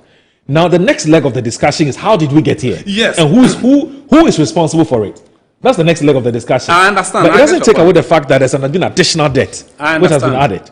Do you get the point I'm making? I get your point. Okay. Because anytime there's a new government, figures change. I deal with data. Yes. So I know that figure change. And so we need to drill down and ask. Yeah, we need to drill down and ask how come the 600 cities? Which is a fair ask. That is the point I am coming to. Now, the substantive issue or the point I'm driving at is this. That collecting more taxes will not let our debt go away. That point must be clear. Okay. That you are not charging this levy to pay off our taxes. The intention, you see, you must be transparent for Ghanaians to be able to believe what you are doing. The transparency. You have doubts. You have doubts. As in using that particular money to pay off the energy sector debt. You doubt it? I doubt it because what's your theory? History has taught. ESLA came in place around 2015, yes. When the debt was around 2.3 billion. Yes. By 2016, it has gone to 2.5 billion. So, yes, there was ESLA. But you're also aware that the proceeds were collateralized. You see, when we say a debt is collateralized, you see, we have to explain that. Okay. Now, you have a house. Yes. And you have a house using for rent. Then you use the rent to take a loan. Yes. What you are basically doing is that you are telling the lender that when I collect the rent, I'll bring it to you. So if we have used the ESLA as a collateral for any loan, what is happening is that the loan that we have taken is in the process that is coming out of it. Yes, most of the funds that were secured was towards the energy sector. So instead of adding up to the energy sector, we are using the ESLA levy to pay off that money. That would have added to the accumulation of the energy sector debt. True. Except we call something debt fungibility. Debt fungibility is where you borrow for one thing and use it for another thing. Okay, so let's say you may take a debt. That's what fungibility. Yes, if I may. It's spelled F-A-N. Fungibility is F-U-N-G-I. B-I-L-T-Y. Like fungi. Yes, fungibility. Okay, fungibility. So I'll tell you why in this case there was a case of debt fungibility. If I may. Yeah, please go ahead. If I may. So now, if we take a debt, let's say for energy sector and use it for something else, we know that that's a problem across regime. Yes. NDC, NPP, all of them, they do it. Yes. So we may not pin one party down or one region down. Or isolate any party. But if we say ESLA has been collateralized or it has been used for debt, if the debt is towards it, then it is being used for the same purpose. Are you aware it wasn't used for debt? For debt repayment? No. You see, if we come for the debt fungibility, almost everything, every debt we've collected, we have used it for one. But specific reference to ESLA. Yes. That's what we're talking about here. It's specific because reference. because you see you raised a fundamental question, which is More if we allow me having- to make a point so that we can have a Oh no, consistent because no, argument. it's simple. Okay, go ahead. Other than that, my colleagues. In fact, we have just 15 Yes. minutes. Thank More you. to go. Thank you. So the point I'm driving at is this: that saying that you are charging 1 cedi to pay off our energy sector debt. Yes. I beg to differ. Okay. It is the likelihood that government should be sincere to tell us that, number one, we know that the expected revenues to fund key developmental projects won't come in as estimated due to 1 or 2, 3 factors. We will not be able to keep paying public sector workers. We will not be able to continue supporting free SHS. These are reasonable things that government should use it as the base for charging the 1 cedi. All right. And to conclude, I want to say that the engagement is one of the things that the e-levy phase was consultation and engagement. Yeah. You see, if you don't get public trust and you buy in. Public trust and buy-in Yeah. in bringing such a huge tax, Yeah. to the average Ghanaian, then you bring the tax and say you are now going back to do your homework. Okay. It will go against you. And remind you, taxes will not finish talking about it today or tomorrow. It All right. will be throughout your 4-year term, and there's a need to go for public engagement. All right. Samuel Amua is the Deputy PRO for GPRTU. Sami, good morning. Good morning. I hope you're doing well, sir. Yeah, I'm good by the grace of God. And yourself? I'm doing very well. You are kicking strongly against the introduction of the 1 cedi on fuel or the 1 cedi fuel levy or petrol levy. Why? Thank you. Let me say good morning to yourself and then your viewers and your panel, my good brother over there. Yes, we are kicking against this introduction of 1 Ghana cedi levy on a petroleum product because we have 2 issues, 2 major issues. That is number one. We are going to, do the payment. The transporters are going to pay this levy because when it comes to, those that buys fuel at the larger side, we the transport operators, we buy the fuel at a larger side. So it means that, this 1 Ghana cedi levy that the government is taking, we are the major stakeholders that are going to, pay this amount of money. And then also 1 Ghana cedi a liter, it means that if a driver buys for 1 gallon, that is 4.5 liters, then it means that the driver is paying 4 cedi 50 pesos per liter. Let's calculate the amount of fuel every driver buys, every day, and let's see how much money a driver is going to pay. Supposing this levy is not there, then it means that such driver is going to save that money.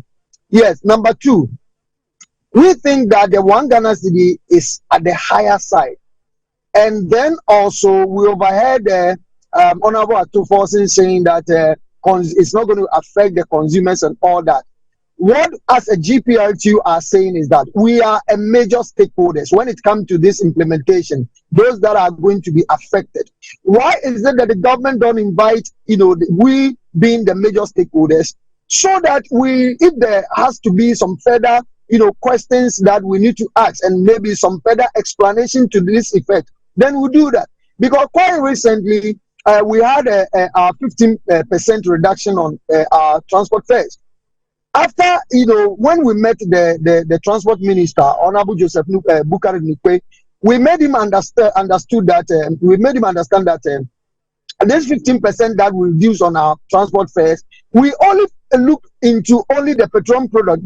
That is, we saw that the petroleum product has been reduced only by 18%. And if we are to go alone with the petroleum product, then it means that the fare reduction shouldn't have been 15%, but it should be 6%.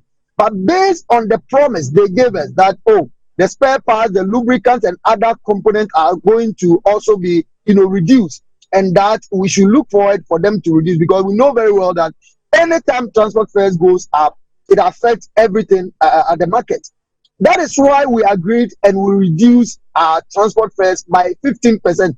based on where the fuel price is now. So if you have this intention of bringing in another tax that will push the thing forward again, why are you not engaging us so that you explain things, for us to understand, and so that we also, if we have a question to ask, then we also ask.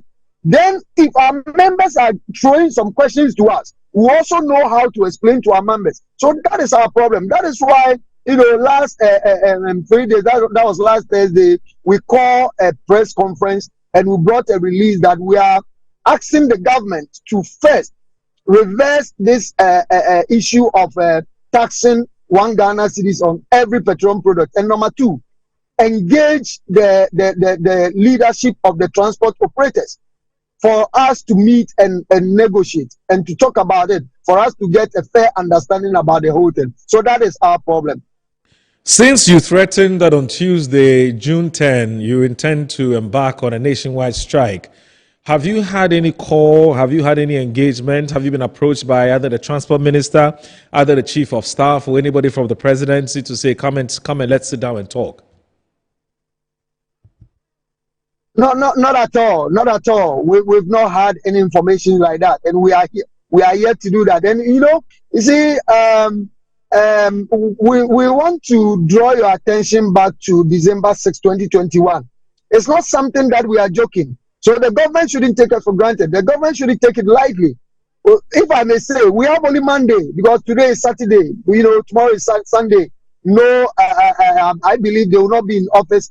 But by the close of Monday, if we don't hear anything, if we have not been engaged, then it means on Tuesday term, every commercial vehicles is going to park. We are not even moving to go to the fuel station to go and buy fuel. And even I have, so many, brothers that are using private cars, and they are all ready to join this because it's not going to affect only with the commercial transport operators, but anybody, or if only you are driving, it's going to affect you. So we've not had any invitation as to go and meet, the authorities. No. I've heard some people say, that's my final question to you, that you've not been fair to this government. I mean, this government has been in power for 6 months, and within that 6 months, you've had fuel price reduced by close to about 4 cedis or so on a litre. And if the government says there's going to be a further reduction of about 1 cedi in the next pricing window, but that 1 cedi, please give it to us because we need to keep the light on. Because after driving the whole day, you're going to go back to, a light being on at home. And so for you to say that because of that 1 cedi, you intend to hit the streets or you intend to go on strike, aren't you being, as some have said, a bit unfair to the government? You see, we reduce our transport fares because the fuel price, has come down to this level, right? We always have a percentage threshold that we always use, that whenever fuel prices rise up to that percentage, then it means that we have to sit with the authorities and negotiate with the transport fare increment or reduction. So that is exactly what we did. What we are saying is that, like, supposing the government knows that this is what they are going to do, then why is it that they ask us to reduce the transport fares? Okay. We have reduced the transport fare because of where the fuel price is now. So it means that if another, levy is going to be imposed on us, then it means we are climbing up again. And the business that we run, we do by calculations. The government says, and as I said earlier on, all the other components are still the same. Sami, the government says you will not rise, you will not rise up again. The price will still stay where it is. Do you know what? When we had a meeting with Honorable Joseph Nipe, the promise they gave us was that we should reduce it by 15%, although the reduction should have been 6%. But we should do the 15% because they are going to urge the spare parts dealers and those that are selling lubricants and others. They are going to urge them to reduce theirs. As I'm speaking to you now, it has not been reduced. It means that they didn't fulfill their promise. All right. So what shows that this promise that they are giving us, they will fulfill this promise again. All right. That is our fears. Okay. So let's see how it goes. Tuesday, if there's no intervention, anything of a sort, it looks like the strike would happen. Yeah, sure. All right. Sami, thank you so very much for your time. Samalamo is the Deputy PR of GPRTU. Honorable, we have just 2 minutes, unfortunately, to end the show. I don't know what you intend to use the 2 minutes for. I think how you intend to use it. I quickly would like to react to a few things that were said by my colleague.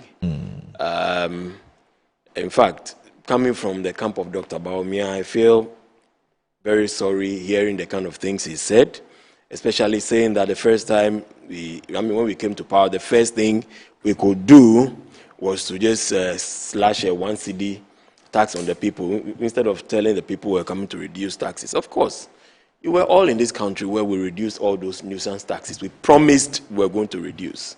We did that. So it is falsehood to say we didn't do anything but to increase taxes by one cedi. In fact, we are in this country. We knew what inflation was. Immediately we came to power, we set, a tax to reduce inflation. Today, inflation is at 18.4%, isn't it? Now, we are able to push GDP to 3.6% now as we speak, currently, to the extent that even the World Bank has projected our GDP growth year on year, saying that by the end of this year, they foresee a GDP growth of 3.9%. In 2026, 4.6%. In 2027, 4.8%, and growing.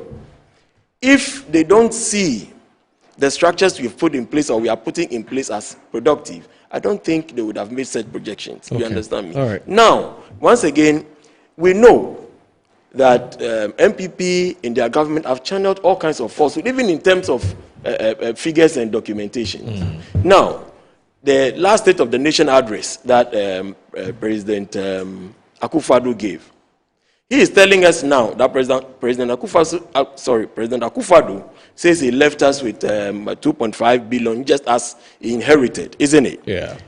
Are you aware that in that same State of the Nation address, he recounted the kilometric range of roads he had built, which turned out to be false? Have you forgotten that we were in this country where they churned out figures through the government statistician, and then they went to the World Bank again with different figures, and it came out to be false? So they are a master of churning out false information. So don't take what they are telling us. Of course, we admit that this one cedi we are putting on the fuel is painful to all of us because we are all going to share in that pain. We are telling Ghanaians that this is a problem that has been caused for us because we instituted ESLA to take care of the debt then. ESLA raised more money than what the debt was. What did the MPP use the money for? Okay. They misused the money. Now they left us with a debt. We are about to solve it, and they are crying. All right. And I'm telling them, if they don't have any good thing to tell Ghanaians, they should just shut up. All right. We are appealing to Ghanaians. We are appealing to all the CSOs that they should hold on. Okay. We know government may not have consulted them. Probably it's for a good reason. Okay. Government is going to reach out to them. And then whatever discussions ought to be held will be done. Trust me, we feel the pain of Ghanaians. And we are not here to shortchange them. All right. We have reduced it, like you said, by 4 cedis. And what we are saying is that we beg them, in order for us to keep the lights on, they should just give us 1 cedi. Okay. So we are able to keep the lights on. All right. So Alfred Kote, is that his Kote? Hello? Yes, Neko Teashi. Neko Teashi. So Honorable Alfred Kote Ashi is a member of Parliament for the Dodo constituency, and also Mr. Kwesi Botre Jr. is a lawyer and also I hope you just give me a minute to rebut what Honorable quickly said. Just a minute. Honorable mentioned we should shut up. We will not shut up.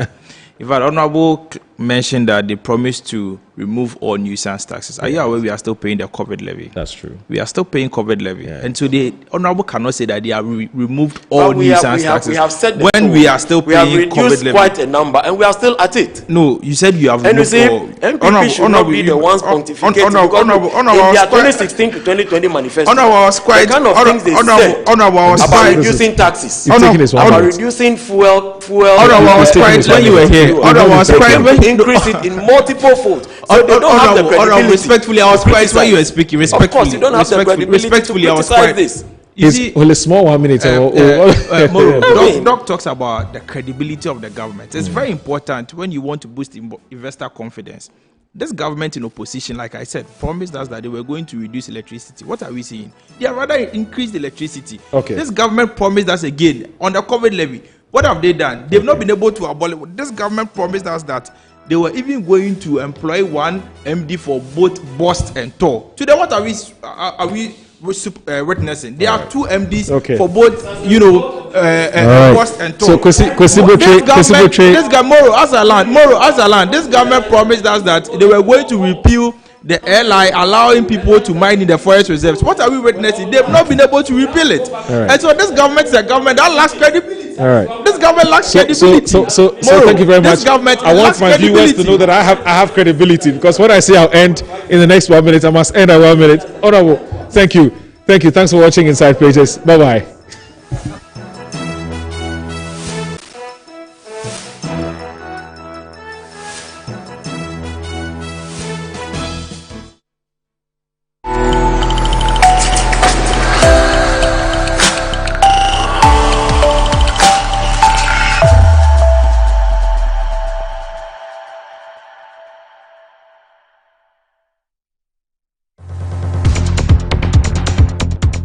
More than 80% of global trade is carried by sea. Most of the products we consume daily travel through ports, making them a key link in the global supply chain.